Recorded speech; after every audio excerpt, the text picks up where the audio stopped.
Sir வணக்கம், என் பேர் ராம்சேவா. First of all உங்களுக்கு ரொம்ப நன்றி வந்ததுக்கு. மீடியா ஃபஸ்ட்டு உங்களால் தான் நாங்கள் வந்து இந்த மாதிரி ஒரு இடத்துல வந்து வரதுக்கு ஒரு பெரிய ஆப்பர்ச்சுனிட்டி. ரொம்ப நன்றி. எண்ணெய் சுடும் பனி வந்து வர 21ஆந்தேதி படம் ரிலீஸ் ஆகுது. இந்த படம் ஆக்சுவலாக வந்து ஒரு உண்மை சம்பவத்தை வச்சு இது அமைக்கப்பட்ட ஒரு படம். இந்த படத்தில் வந்து நம்ம சார் பண்ணியிருக்காங்க. சார் சித்தராஜன் சார், பாக்கியராஜ் சார், அதுக்கப்புறம் வந்து ஹீரோ மேடம் உபாஷனா எல்லாம் பண்ணியிருக்காங்க. ஹீரோ நடராஜ் அவர் பண்ணியிருக்காரு. பட் இந்த படம் வந்து ரொம்ப சப்போர்ட் பண்ணது எங்கள் ப்ரொடியூசர் தான். அவங்களுக்கு வந்து ரொம்ப தேங்க்ஸ் சொல்லணும் இந்த இடத்துல. ஏன்னா ப்ரொடியூசர் தான் வந்து ரொம்ப சிரமப்பட்டு இந்த படத்தை வந்து இந்த நிலைமைக்கு கொண்டு வரது காரணம் எங்கள் ப்ரொடியூசர் தான். இப்போ அவங்க வந்து கொஞ்சம் ஒரு இஷ்யூனால யூஎஸ் போக வேண்டிய நிலைமை போயிட்டாங்க. ஸோ அவங்களுடைய பிளெஸ்ஸிங்கோடு இந்த இதை ஆரம்பிச்சிருக்கோம். இது ஆக்சுவலாக ஒரு உண்மை சம்பவம்னா வந்து பொள்ளாச்சியில் நடந்த ஒரு உண்மை சம்பவத்தை வச்சு எடுத்துருக்கு இந்த படம். கண்டிப்பாக இந்த படம் வந்து உங்களோட சப்போர்ட்னால மக்களுக்கெல்லாம் போகணும். ஒரு விழிப்புணர்வான ஒரு படம் தான் இந்த படம். இந்த உள்ள இப்போ உள்ள ஜெனரேஷனுக்கு இந்த படம் ரொம்ப யூஸ்ஃபுல்லாக இருக்கும். ஸோ அதுக்கப்புறம் சார் சொல்லுங்கள் சார். அனைத்து பத்திரிகை மற்றும் ஊடக நண்பர்கள் எல்லாத்துக்கும் என்னுடைய பணிவான காலை வணக்கம். எண்ணெய் சுடும் பனி இந்த படம் ராம்சேவா டைரக்ட் பண்ணியிருக்காரு. நடராஜ் தான் ஹீரோவாக ஒர்க் பண்ணியிருக்காரு. உபாசனா அவங்க ஹீரோயின் ஒர்க் பண்ணியிருக்காங்க. சித்ரா நாங்கள் தான் ஆக்ட் பண்ணிக்கிறோம். இதில் என்னென்னா ப்ரொடியூசர் வந்து ஃபாரின் ஹேமா சுந்தரராஜன், இவங்க அப்பா அம்மா அவங்க அங்கேருந்து வந்து பையனுக்காகவே இந்த படம் வந்து ரொம்ப சிரமப்பட்டு இந்த படத்தை செய்யணும்னு சொல்லி செஞ்சுருக்காங்க. இந்த படத்துக்காகவே இவர் இன்னும் கல்யாணம் வேறு பண்ணாமல் உட்காந்துருக்காரு. ஏன்னா அவங்க அம்மா அதை வந்து ஒரு ஃபீலிங்காக பெற்றவங்களுக்கு இருக்கும் இல்லையா, அதை வந்து எங்கிட்ட சொல்லிக்கிட்டு இருந்தாங்க. பொண்ணு பார்க்க சொல்லியிருக்காங்க சார். ஸோ நல்லபடியாக படம் முடித்து அவர் நினச்ச மாதிரி வந்து சினிமாவில் ஆக்ட் பண்ணதுக்கப்புறம் தான் அதுக்கப்புறம் லைஃபு அதை பற்றி யோசிக்கணும் அப்படின்னு சொல்லிட்டு இப்போ தான் வந்து சரி பொண்ணு பாருங்கள் அப்படின்னு சொல்லியிருக்காரு. படம் முடிஞ்சதுக்கப்புறம் அவங்களுக்கு படம் ஆரம்பித்த நாள்லேருந்தே நிறைய சோதனைகள். அவங்க ஹெமான் அவங்க அம்மாவுக்கு வந்து உடம்பு நல்லா இருந்து அவங்க திடீர்னு அவங்களுக்கு உடம்பு சரியில்லாமல் போயிடுச்சு. இப்போ வந்து என்கிட்ட வந்து லாஸ்ட் டைம் இந்த இதில் எல்லாம் பப்ளிசிட்டிக்காக வந்து எங்கிட்ட பேசிகிட்டு இருந்தாங்க. அதுக்கப்புறம் பார்த்தா திடீர்னு ஃபாதருக்கு மறுபடியும் உடம்பு சரியில்லைன்னு சொல்லி இப்போ மறுபடியும் அவங்க வந்து மறுபடியும் யூஎஸ்க்கு அவசரமாக புறப்பட்டு போயிட்டாங்க. ஸோ நீங்கள் பார்த்து எல்லாருமா சேர்ந்து பார்த்து நல்லபடியாக பண்ணி கொடுங்க அப்படின்னாங்க. ப்ரெஸ்ஸு மீட்டில் அவங்க வந்து கண்டிப்பாக வந்து அவசியம் கலந்துட்டு பேசணும்னு நினச்சிக்கிட்டு இருந்தாங்க. அவங்களால வந்து கலந்துக்க முடியாமல் போனது ரொம்ப கொஞ்சம் கஷ்டமாக இருக்குது. அதனால் நடராஜ் வந்து ரொம்ப சிரமப்பட்டு இந்த படத்தில் வந்து எப்படியாவது நல்ல பேர் வாங்கணும் அப்படின்னு சொல்லி நடிகர் ஆகணும்னு சொல்லி ரொம்ப முயற்சி பண்ணி எல்லாம் பண்ணிகிட்ருக்காங்க. அதுக்கு நாங்கள்லாம் கூட இருந்து எங்களால் முடிஞ்ச சப்போர்ட்டு நாங்கள் வந்து ஆக்டிங்கில் கொடுத்துருக்கோம். ராம்சேவா சொன்ன மாதிரி வந்து இது வந்து ஒரு உண்மை கதையை வந்து பேஸ் பண்ணி உண்மையாக நடந்த இன்சிடெண்ட்டை பேஸ் பண்ணி இந்த கதையை பண்ணியிருக்காரு. அவரும் பெபு அவர் எல்லாமே ஆர்டிஸ்டாக வேணும் அப்படின்னு சொல்லிட்டு கொஞ்சம் நிறைய பேரை வந்து எல்லாத்தையுமே நடிக்க வச்சுருக்காரு. ஸோ படம் நல்லபடியாக வந்துருக்கு. படத்துக்கு நடராஜுக்கும் உங்களுடைய நல்ல சப்போர்ட்டை கொடுக்கணும் அப்படின்னு சொல்லி கேட்டுக்கிறேன். ஏன்னா அவங்க வந்து ஃபாரின்லேருந்து இங்கே வந்து ஒரு தமிழ் படம் எடுக்கணும்னு சொல்லி இவ்வளோ தூரம் வந்து அவங்க ஃபைனான்ஸு எல்லாமே சொந்த கை காசு போட்டு தான் அந்த படத்தை வந்து பண்ணியிருக்காங்க. ஸோ பையனுடைய எதிர்காலத்துக்காக பண்ணியிருக்காங்க. ஸோ படத்தை பார்த்து நல்லபடியாக நீங்கள் ப்ரமோட் பண்ணுற அளவுக்கு என்ன செய்யணுமோ அது செஞ்சிங்கன்னா ரொம்ப சந்தோஷமாக இருக்கும். நானும் நடித்ததுனால அவங்க பாவம் இவ்வளோ சிரமப்படுறாங்களே அப்படிங்கிறதுக்காக தான் நானும் வந்து ஒவ்வொன்றிலையும் வந்து எல்லாத்துலேயுமே வந்து அன்றைக்கி ஓடின்ஸா இதில் போடணும் அப்படின்னாங்க. இதெல்லாமே அன்றைக்கி ஓப்பன் பண்ணி விட்டோம். ஸோ ரொம்ப மகிழ்ச்சி. படம் நல்லபடியாக இருக்குது. அதே மாதிரி அவங்க அப்பா உடம்பு நலம் தேடி வரணும். அவங்க அம்மாவும் அவங்களும் மறுபடியும் படம் ரிலீஸ்க்கு எப்படியாவது வந்துடணும் அப்படின்னு சொல்லி ஆண்டவனை பிரார்த்தனை பண்ணிக்கிறேன். உங்களுடைய மேலான வாழ்த்துக்களை கொடுக்கணும். நான் வந்து இப்போ டப்பிங்கில் இருந்தேன், எனக்கு நேரத்துலேயே வந்து ஆரம்பிச்சிருவாங்கன்னு நினச்சிட்டு இருந்தேன். அதனால் இப்போ டப்பிங் விட்டு போட்டு அப்படியே இருந்திருக்கிறேன். ரொம்ப தேங்க்ஸ் சார். மறுபடியும் ஒரு டப்பிங் போகணும். மீண்டும் பத்திரிகையாளர் எல்லாத்தையும் மறுபடியும் நான் சந்திக்கிறேன். ஓகே, நன்றி, வணக்கம். உபாசனா எல்லாம் நல்லா நடிச்சிருக்காங்க. உபாசனா அதனால் இன்னும் நான் சொல்கிறத விட பத்திரிக்கையாளங்க வந்து படம் பார்த்துட்டு அவங்க வந்து அவங்களுடைய சப்போர்ட் கொடுக்குறதுங்கிறது தான் ரொம்ப முக்கியம்.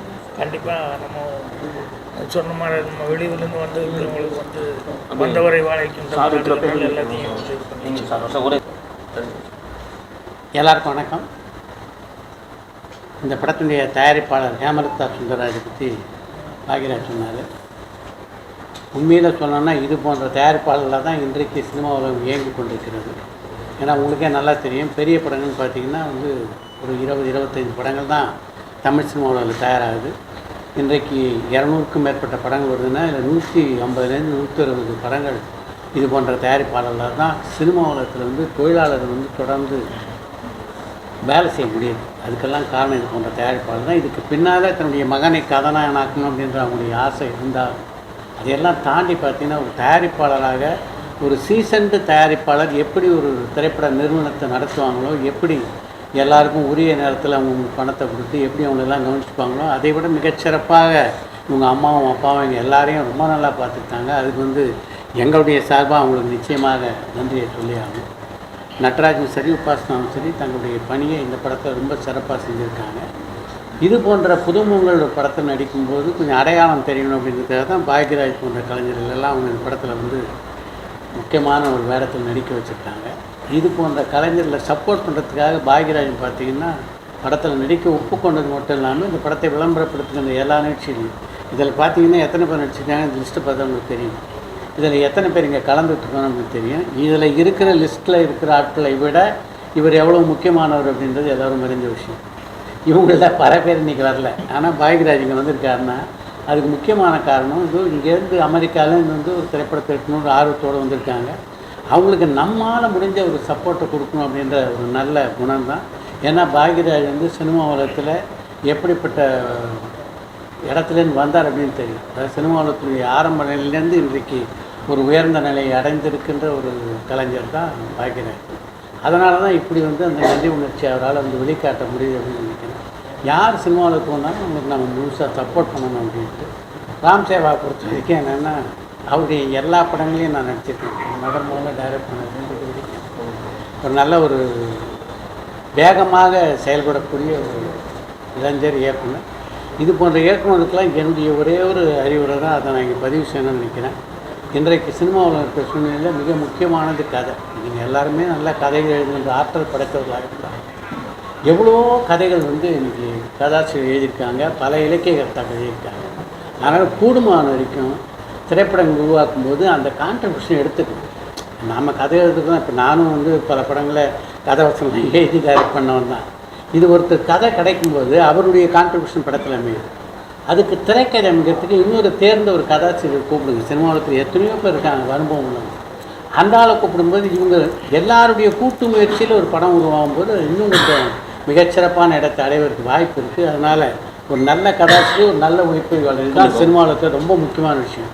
இதை ரெண்டையும் தேர்ந்தெடுத்து இந்த இளைஞர்கள் வந்து தங்களுடைய படங்களில் பயன்படுத்திக்கணும் அப்படின்ற என்னுடைய இந்த ஆசையை வேண்டுகோளாக அவருக்கு வைக்கிறேன்.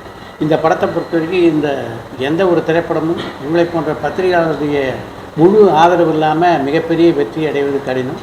அதனால் இந்த படத்தை பொறுத்த வரைக்கும் முழுவதுமாக நீங்கள் நினைக்கிற மாதிரி 100% குறை இல்லாமல் படமாக இருக்காது. இப்போயே சொல்லிடுறேன். ஒரு சில குறைகள் இருக்கலாம். இவர் புதியவர்கள் அப்படின்றனால அந்த குறைகளை எல்லாம் தவிர்த்து விட்டு கூடுமான வரைக்கும் இதில் இருக்க நல்ல விஷயங்களை ஹைலைட் பண்ணி உங்களை பாராட்டணும் அப்படின்னு உங்களை வேண்டி கேட்டுக்கொள்கிறேன். வணக்கம் sir. Okay sir, thank you sir. Sir ஒரு என்னதான் இவங்க நடிகர் நடிச்சிருந்தாலும் தேட்டர் இவங்களுக்குலாம் கிடைக்க மாட்டேது. அதை பற்றி எதுவும் சொல்ல மாட்டேன். என்னதான் இவங்க நடிகர்கள் நடித்தாலும் ஃபெமிலியான பாக்யராஜ் சார் லட்சுமி சார் நடித்தா கூட தேட்டர்லாம் கிடைக்க மாட்டேது. திரையரங்கெல்லாம் கொடுக்க மாட்டாங்க. அதை பற்றி என்ன நினைக்கிறீங்க? இப்போ ஒன்றும் இல்லை, நீங்கள் மட்டும்தான் பிஸியாக இருந்துட்டு இருக்கிறீங்க. உங்களுடைய டைம் தான் கிடைக்கவே மாட்டேங்குது. இப்போ 17, 19 வந்து இல்லைங்க. நீங்கள் பிஸியாக இருக்கிறது ரொம்ப சந்தோஷமாக இருக்குது. ஆனால் என்னென்னா நீங்கள் இவ்வளோலாம் பிஸியாக இருக்கிற அளவுக்கு படங்களும் வந்து ஓடணும் இல்லையா? அதுக்கு வந்து என்னென்னா தேட்டர் தட்டுப்பாடுங்கிறாங்க, வியாபாரம் தட்டுப்பாடுங்கிறாங்க, அப்புறம் வந்து கோடிகளை மட்டும்தான் நம்பிட்டு படம் எடுக்கிறாங்க. இதெல்லாம் என்னன்னு சொன்னோம்னா, இன்றைக்கி காலையில் கூட ஹெட்லைன் ஏதோ ஒரு பத்திரிக்கை வீக்லி மேக்சின் எதுலையும் சினிமா வந்து எவ்வளோ கீழே போயிட்டு இருக்குங்கிற மாதிரி ஹெட்லைன் போட்டிருந்தாங்க. ஒரு 3-4 படத்தை தவிர்த்து வேறு எந்த படமே ஓடலை தன்னால் எடுத்ததில்லை அப்படின்னு சொல்லிட்டு. அதனால் தேட்டர்களில் இதெல்லாம் வந்து எல்லாம் சங்கங்கள் தான் 3-4 சங்கமாக ஆகிட்டுருக்கு. ஒவ்வொன்றும் இந்த சங்கம் 2 சங்கம், அந்த சங்கம் 2 சங்கம் அப்படின்னு சொல்லி ஆகிட்டுருக்க ஒழிய சினிமா எடுக்கிறதுக்கு முதல்ல கொஞ்ச நாளைக்கு முன்னால் கூட ஓடிடி அப்படின்னு சொன்னோடனே அது ஏதோ ஹாட் கேக்கு மாதிரி எல்லோரும் நினச்சிக்கிட்டு சந்தோஷப்பட்டுக்கிட்டு இருந்தாங்க. இப்போ கடைசியில் பார்த்தா ஓடிடி வந்து தேட்டரில் நீங்கள் போட்டு வாங்க அப்புறம் பார்த்துக்கலாம் அப்படின்ட்டாங்க போலுக்கு. அதனால் இப்போ அதுவும் பிரச்சனையாக உட்காந்துட்ருக்காங்க. அதனால் இந்த சினிமாக்களில் பொதுவாகவே சினிமாக்கே சோதனையாக தான் இருக்குது. இதுக்கு நடுவில் என்னென்னா, நல்ல படங்கள் எடுத்தால் நீங்களும் நல்லா எழுத முடியும். ஸோ படங்கள் நல்லா எடுக்காமல் வந்து நீங்கள் அதை பண்ணுங்கள் இதை பண்ணுங்கள் அப்படின்லாம் சொல்லி கேட்டுருக்கிறதுல பிரயோஜனம் இல்லை. அப்புறம் அதே மாதிரி படங்கள் எடுக்கிறதுக்கு இப்போ சித்ரா சொன்னார்ல, கதை ஒன்றும் இல்லாமல் வந்து என்ன காசு போட்டு பண்ணாலும் அது வந்து அதனால் எந்த விதமான யூஸும் வந்து வந்துட போகிறதில்ல. ஸோ எல்லாருமே ஒரு காலத்தில் வந்து புதுமுகங்கள் இப்போ வந்து முதல்ல யார் நடிச்சிருக்கான்னு சொல்லி கேட்டு தான் பேச ஆரம்பிக்கிறாங்க. எல்லோரும் முதல் நடிக்கும்போது மட்டும் எப்படி இருந்தாங்க, எல்லாருமே எல்லாம் தெரிஞ்சவங்களாக இருந்தாங்க. அதனால் புதுமுகங்களுக்கு வந்து இது இந்த மாதிரி ப்ரொடியூசர் எங்கள் வெளியூர்லேருந்து வந்து இங்கே நம்மளை நம்பி தமிழகத்தில் வந்து படம் இருக்கான்னா அதுக்கு மற்றவங்க எல்லாருடைய சப்போர்ட்டும் நல்லா இருந்தால் நல்லாயிருக்கும். அதனால் நீங்கள் சொல்கிற தேட்டர் ப்ராப்ளம் எல்லாம் சங்கத்தில் கேட்க வேண்டிய கேள்வி என்ன கேட்டீங்கன்னு தெரியல. இங்கே வந்து ஒரு படம் ரிலீஸ் ஆகிறதுக்கு வர படம் எல்லாத்தையும் ஸ்டாப் பண்ணி வச்சுருந்தாங்க 2 வாரத்துக்கு முன்னாடி. உங்களுக்கே தெரியும், பெரிய நிறுவனம். இப்போ இல்லை சார், சில நேரங்களில் சில பேர் சினிமா துறையில பெரிய ஜாமானா இருக்கு, நீங்களாம் கேட்க மாட்டீங்க. அது சங்கம் நிறைய இருக்குன்றீங்களா? இல்லை சார், சங்கம் தான் கேட்கணும் சார். இது வந்து தனிப்பட்ட ஆள் சித்ராவோ நானோ போய் தனியாக பேசணும். நாங்கள் மேடை கிடச்சா இப்படி பேசுவோம், எங்களுக்கு கஷ்டமாக இருக்குதுன்னு அதை தான் பேச முடியும். இது வந்து அந்த தீர்வுக்கு வந்து அந்த சங்கம் வச்சுருக்காங்கல்ல, அவங்க தான் போய் அதுக்கான முயற்சி பண்ணணும். பாடி ரெப்ரசன்ட் கவர்மெண்ட் வந்து அது அக்கறை எடுத்து அவங்களும் பண்ணணும். அது விட்டு போட்டு தேட்டர் இல்லாமல் என்ன ரொம்ப நாள். கேரளா வந்து கவர்மெண்ட்டு இதே சினிமா நஷ்டமாகுதுன்னா ஓடிடி ஆரம்பிச்சிருக்காங்க.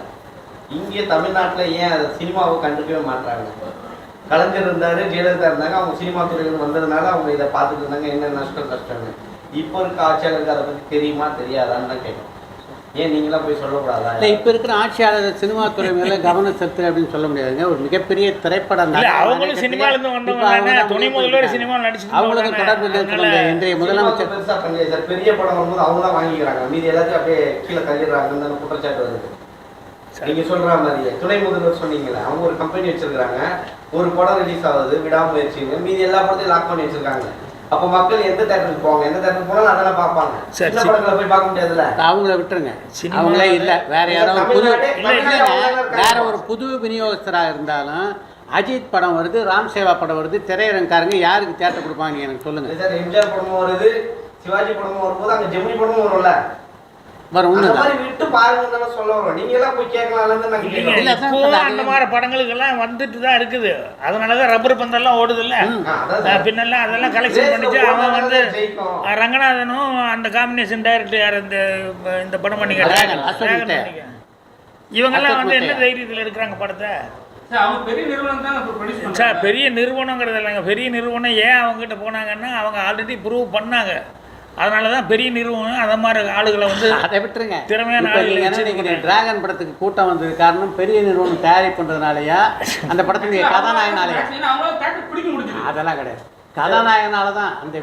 அந்த பிரதீப் ரங்கநாதனுடைய முந்தைய படம் மிகப்பெரிய வெற்றி அப்படின்றனால அந்த படத்தை ஏஜிஎஸ் இல்லை நீங்கள் தயாரிச்சிருந்தாலும் இந்த அளவுக்கு எல்லா தேட்டர்லையும் இந்த படம் எதிர்பார்ப்பு இருந்ததுங்க. ஆல்ரெடி எதிர்பார்ப்பு முக்கியமான விஷயமே தவிர தயாரிப்பு நிறுவனம் காரணம். பிரதீப் ரங்கநாதன் யாருங்க புதுசும் இல்லாமல் முதல்ல எப்படி ப்ரூவ் பண்ணாரு? ஒரே படம் தானுங்க Pradeep Ranganathan, one picture old. இதை பற்றி ஒரு கருத்து இருக்குது, நான் சொல்லலாமா? அவர் புதுமுகம் தானே. நான் வந்து ஒரு 10-12 வருஷமாக இந்த இண்டஸ்ட்ரியில் இருக்கேன். நான் இதில் பார்த்ததுல எல்லாமே வந்து நல்ல படம் நல்ல கதையாக இருந்துச்சுன்னா ஓடிடுது. ஓகே, அதுக்கு வந்து நீங்கள் வந்து வாய்ப்பு கிடைக்க மாட்டேங்குதுன்னு சொல்கிறீங்க தேட்டரில் ஓடுறதுக்கு. எனக்கு தெரிஞ்சு வாய்ப்பெல்லாம் கிடைக்குது. இப்போ எங்கள் படம் ஒரு சின்ன படம் தான். நாங்கள் வந்து போய் இப்போ ஒரு தேட்டர் ரிலீஸ்க்காக பேசும்போது யாருமே நோன்னு சொல்லலை எங்ககிட்ட. எல்லாருமே நாங்கள் பார்த்து சொல்கிறோம்னு சொல்கிறாங்க. ஆனால் வந்து எல்லாராலையும் ஒரு நாளைக்கு 5 ஷோன்னு கொடுக்க முடிய மாட்டேங்குது, 3 ஷோன்னு கொடுக்க முடிய மாட்டேங்குது. ஏன்னா அவ்வளோ படங்கள் வருது. இந்த வீக்கெண்ட் வந்து 10 படம் வருது. எல்லாமே சின்ன படங்கள் தான் நீங்கள் சொல்கிற மாதிரி. ஒரு பெரிய படமும் வரல. நீங்கள் பெரிய படம் வந்து ஒரு பெரிய கம்பெனி வாங்கி அவங்க ரிலீஸ் பண்ணுறதுனால எல்லா தேட்டரும் எடுத்துக்கிறாங்க கிடையாது. அவங்க எல்லா தேட்டரும் எடுத்துக்கிறது கிடையாது. அவங்க வச்சுருக்காங்க, நம்மளுக்கும் கொடுக்குறாங்க. படம் நல்லா இருந்துச்சுன்னா ஓடிடுது. இப்போ சொல்கிற மாதிரி லப்பர் பந்துன்னு ஒரு படம் இருந்துச்சு, நல்லா ஓடிச்சு. ஏன்னா கதை நல்லா இருந்துச்சு, வாழை நல்லா இருந்துச்சு, ஓடிச்சு. அதே மாதிரி அது கூட வந்த 10 படம் எங்கே உங்களால் பேர் சொல்ல முடியுமா? முடியாது. ஏன்னா மக்களே வந்து ஒரு கருத்து வச்சுருக்காங்க. இப்படி படம் பார்த்துட்டு ஒருத்தன் வந்து நல்லா இருக்குன்னு சொன்னான்னா அதை கேட்டுட்டு இன்னொருத்தங்க போய் பார்க்குறாங்க. அப்படியே ஹிட் ஆகுது படம். எங்கள் படமும் அப்படி வரும்னு எனக்கு ஒரு நம்பிக்கை இருக்குது. ஏன்னா அந்த படம் இந்த படமும் அந்த மாதிரி ஒரு நல்ல கருத்து வச்சுருக்கோம், நல்ல கதை இருக்குது. அண்ட் அதுக்கப்புறம் வந்துட்டு இது வந்து ஒரு ஒரு ஒரு உண்மை கதையாக இருந்தாலும் அதில் வந்து ஒரு சின்ன ஃபேண்டசி மாதிரி ஒரு ட்விஸ்ட் இருக்குது. நல்ல விஷயங்கள் வச்சுருக்கோம் இந்த படத்தில். ஸோ இப்போ எங்கள் படமும் ஹிட் ஆகணும்னா அதுக்கு எப்படி பண்ணுறது? உங்களை மாதிரி ஆளுங்க வந்து ப்ரெஸ்ஸில் போடுறது, பப்ளிசிட்டி பண்ணுறது, அது மட்டும் இல்லாமல் நம்ம தியேட்டரில் போய் மக்கள் பார்த்துட்டு வெளியே வந்து நம்ம படத்தை பற்றி நல்லா சொல்லும்போது நீங்கள் அதை எடிட் பண்ணாமல் கரெக்டாக போடுறது. அப்படி பண்ணாலே போதும்னு நினைக்கிறேன் நம்ம இந்த இண்டஸ்ட்ரிக்கு. நம்ம இண்டஸ்ட்ரி கேட்க வந்தது வேற இல்லை, அவர் அந்த தியேட்டருக்காக நீங்கள் சொல்கிறதுங்க. அந்த டாமினேஷனுங்கிறது ஒரு காலத்து டிஸ்ட்ரிபியூட்டர் கையில் இருந்தது, ஒரு காலத்து ப்ரொடியூசர் இவங்க டாமினேஷனாக இருக்கும், அப்புறம் தேட்டருக்காரங்க டாமினேஷன், இப்படி மாறி மாறி வந்துட்டு தான் இருக்கும். இப்போ டைரக்டர்களுக்காக அப்படின்னு சொல்லிட்டு ஒன்று இருந்தது இல்லையா? அப்புறம் ஹீரோக்களை பிடிச்சா தான் டைரக்டர் பிடிக்க முடியும்னு வந்தது. அப்புறம் ப்ரொடியூசர்களே பெரிய பெரிய பேனரில் இருக்கிற ப்ரொடியூசர்களே முதல்ல ஹீரோக்கிட்ட கதை சொல்லிட்டு வாப்பா, அது ஓகேன்னா எவ்வளோ கோடி வேணாலும் நான் கொடுக்குறேங்கிற மாதிரி அவங்களே கொடுத்து வைக்கிட்டாங்க. எல்லாமே இப்படி இருக்குது. ஸோ அதனால் இன்றைக்கி எல்லாருக்குமே ஒரு தட்டுப்பாடுங்கிறது என்னென்னா ஓரளவுக்கு கொஞ்சம் புரிஞ்சுக்கிட்டாங்க. என்னென்னா கோடிகளை இறக்கிறதுனால கண்டிப்பாக படம் ஓடிட போகிறது இல்லை. நல்லபடியாக வந்து கதை மற்றதெல்லாம் நல்லா இருந்ததுன்னா கரெக்டாக இருக்கும் ஒழிய வேறு பிரம்மாண்டங்கள் அது இதெல்லாம் பண்ணி மட்டும் சர்க்கஸ் பண்ணி ஒன்றும் பண்ண முடியாது அப்படிங்கிறது இப்போ புரிஞ்சுக்கிட்டாங்க. அதனால் வந்து அது ரொம்ப சந்தோஷமாக இருக்கக்கூடிய சமாச்சாரம் என்னென்னா இந்த சின்ன சின்ன படங்கள் எல்லாம் வந்து டக்குன்னு பெரிய ஹிட் ஆகுறதுங்கிறது நமக்கு ரொம்ப ஹாப்பியான ஒரு இதாக இருக்குது. அதுக்கு பத்திரிகை முக்கியமான காரணம். ஒரு நிமிஷம், இந்த முக்கியமான விஷயம் சொல்ல நினைக்கிறேன். இது போன்ற விஷயங்கள்லாம் நம்ம பேசுறதுல ஆட்சேபம் இல்லை. இந்த நிகழ்ச்சி எதுக்காக ஏற்பாடு செய்யப்பட்டதுன்னா எனை சுடும் பனி படத்தை எப்படியாவது மக்களுக்கு கொண்டு போய் நான் ஒரு நிமிஷம் நான் பேசுகிறேன் கொண்டு போய் ஒரு நிமிஷம் சொல்லிடுறேன்றேன். இதை கொண்டு போய் சேர்க்கறதுக்காக ஏற்பாடு செய்யப்பட்ட நிகழ்ச்சி. இதில் உங்கள் ஆர்வம் காரணமாக இது போன்ற விஷயங்களுக்கு கேட்டு தெளிவு பெறணும் அப்படின்னு கூட நீங்கள் கேள்விகள் கேட்கலாம். ஆனால் செய்திகளை பிரதானப்படுத்தும் போது எனை சுடும் பணியை பற்றி போட்டு உள்ளே இதை பற்றி போடுங்க, தப்பில்லை. ஆனால் இதை வந்து தலைப்புச் செய்தியாக்கி எதுக்காக இந்த நிகழ்ச்சி ஏற்பாடு செய்யப்பட்டதோ அதை கவன சிதறவு பண்ணலாம். இல்லை அப்படி நீங்கள் நினைக்காதீங்க. நீங்கள் அது கூடவே வேற ஏதாவது கேப்ஷன் வச்சுக்கோங்க, இதையும் வச்சுக்கோங்க. பேசுகிறது தான் போடுவானுங்க. இதுக்காக தான் உள்ள வந்து பார்ப்பாங்க. பாய்ராஜ் என்ன சொல்லியிருக்காரு தான் பார்ப்பாங்க. எதை சொல்லும் பண்ணி ஒருத்தர் வந்து தேடமாட்டான். ஒரு செய்தி போடுறதுக்கே இப்படி தேவைப்படும் போது இல்லை, ஒரு செய்தி போடுறதுக்கே இப்படிப்பட்ட டைவர்ஷன் தேவைப்படுதுன்னா அப்போ படங்களுக்கு யோசிச்சு பாருங்க. இப்போ நீங்களே சொல்லுங்கள். சினிமா இண்டஸ்ட்ரி அது நீங்கள் தான் சொல்லணும். ஒரு செய்திக்கே உங்களுக்கு தேவைப்படுது. இந்த டேரெக்டாக இந்த செய்தியை பற்றி சொன்னால் ஜனங்க பார்க்க மாட்டாங்க. இதுக்கு ஒரு டைவர்ஷனாக ஒரு கேப்ஷன் தேவைப்படுதுன்றீங்கல்ல. அப்புறம் சார், தமிழக அரசு உதவி பண்ண மாட்டேன்னு நிறைய பேர் சொல்றாங்க. உங்களை மாதிரி நிறைய ஜாமான்லாம் சொல்றாங்க. என்ன காரணமா இருக்கு? ஏன்னா தமிழ் சினிமால வந்து நிறைய பேர் வந்து அரசியல் போயிட்டாங்க. ஒருவேளை அதனால தான் இருக்குமோ? என்ன சொல்றாங்க? என்ன தமிழ் சினிமால வந்து நிறைய ஆக்டர்ஸ் எல்லாம் வந்து அரசியல் போயிட்டாங்க. அது ஆப்போசிட்டா பெருசா பேசப்படுறாங்க. சோ அதனால வந்து இவங்க நம்ம ஏன் ஹெல்ப் பண்ணணும்னு சொல்லிட்டு ஒரு விஷயம் இருக்குமோ? இது உங்களுடைய போகம். அவ்வளவுதான் சார், அதெல்லாம் நடக்குதுன்னு சொல்றாங்க. சார், தமிழ் சினிமாவில் எத்தனை நடிகர்கள் இப்போ வந்து அரசியல் இருக்காங்கன்னு சொல்லுங்க. எத்தனை பேர் அரசியலுக்கு எத்தனை எந்த காலத்துலயும் விட்டுட்டு அரசியல் துறவரமே கொடுத்தாரு. பொள்ளாச்சி சம்பவத்தை வச்சு தான் இந்த படம். இல்லை சார், பொள்ளாச்சினா வந்து நீங்கள் அதாவது உண்மை சம்பவம் தான். பட் வந்து நீங்கள் பொள்ளாச்சின்னு நீங்கள் நினைக்கிற மாதிரி அந்த நிகழ்வுலாம் கிடையாது. இது வந்து அதில் ஒரு பாட்டில் இல்லை சார். அதுக்கு சம்மந்தம் கிடையாது சார். இது வேற கதை. இது பொள்ளாச்சி அதான் ஞாபகம் இல்லை நம்ம இல்லை அது இல்லை, அந்த மாதிரி இல்லை சார். பொள்ளாச்சியில் அந்த மாதிரி இல்லை. பொள்ளாச்சின்னா அந்த வேற மேட்ரு. இது அந்த மேட்ரு கிடையாது, இது வேற மேட்ரு. என் பேர் சார், நான் டப்பிங் போகணும், நிறுத்தி வச்சுருக்கேன். சாரி. ஹாய், என் பேர் நட்ராஜ் சுந்தராஜ். இந்த படத்தில் ஹீரோவாக நடிச்சிருக்கேன், ராம் சேவா டைரக்ஷனில். அதுக்கப்புறம் வந்துட்டு இந்த படத்தில் என் கேரக்டர் பேர் வெற்றி. ஒரு அஸ்பைரிங் ஐபிஎஸ் ஆஃபீஸர். ஆனால் வந்து ஐபிஎஸ்க்கு படிச்சுட்டு இருக்கும் போதே ஜாலியாக வாழ்க்கை என்ஜாய் பண்ணணும்னு நினைக்கிற ஒரு கேரக்டர். எங்கள் அப்பா, எங்கள் பக்கத்து வீட்டு பொண்ணு, லவ்வர். சின்ன வயசுலேருந்தே பழக்கம். அண்ட் படம் வந்து பேசிக்கலாக நம்ம வாழ்க்கையில் நடக்கிற மாதிரி ஜாலியாக ஒரு பையன் என்ஜாய் பண்ணிகிட்டு இருக்கும்போது சில கஷ்டங்கள், கோபங்கள் எல்லாம் மீட் பண்ணும்போது எப்படி ஃபேஸ் பண்ணுறான்றது ஒரு கதை. அது போக இன்னொரு சைடு ஆஃப் த கதை வந்து நம்ம பாக்யராஜ் சார் வச்சு ஒரு க்ரைம் த்ரில்லர் கதை. ஸோ இந்த படம் வந்து ரொம்ப நல்லா வந்திருக்கு. எல்லோரும் பார்க்கணுன்னு நான் கேட்டுக்கிறேன். அதே மாதிரி நம்ம ஹீரோயின் ஏதாவது சொல்லுவாங்க இப்போ. ஹாய் வணக்கம். ஃபர்ஸ்ட் எல்லாருக்கும் நன்றி இங்கே வந்திருக்காங்க. என் பேர் உபாஸ்னா. இது என்னோட ஐ திங்க் 8வது படம் ரிலீஸ் ஆக போகுது. And I am grateful and thankful Ram Seva sir and Hema ஆண்டிக்கு எனக்கு இந்த சான்ஸ் கொடுத்துருக்காங்க. And I'm glad I'm part of this entire team. எனக்கு இந்த படம் தான் இன்னொன்று விஷயம்னா மனோபாலா சாரோட அவங்க இப்போ he is not here with us but I got a chance to play his daughter. So I am very grateful for that. அதை விட நீங்கள் எல்லாம் கேள்வி மாதிரி கேட்டிருக்கீங்க இது சின்ன படம்க்கு யார் போய் பார்ப்பாங்களா. ஸோ ப்ளீஸ் நீங்கள் மீடியாக்கார் ப்ளீஸ் சப்போர்ட் பண்ணுங்கள். And I hope every one goes and watches in the theatre. Thank you. ஆமாம், உங்களுக்கு தெரிஞ்சவங்க எல்லாருக்கிட்டையும் சொல்லுங்கள், கொஞ்சம் போய் பார்த்து படத்துக்கு சப்போர்ட் பண்ண சொல்லுங்கள்.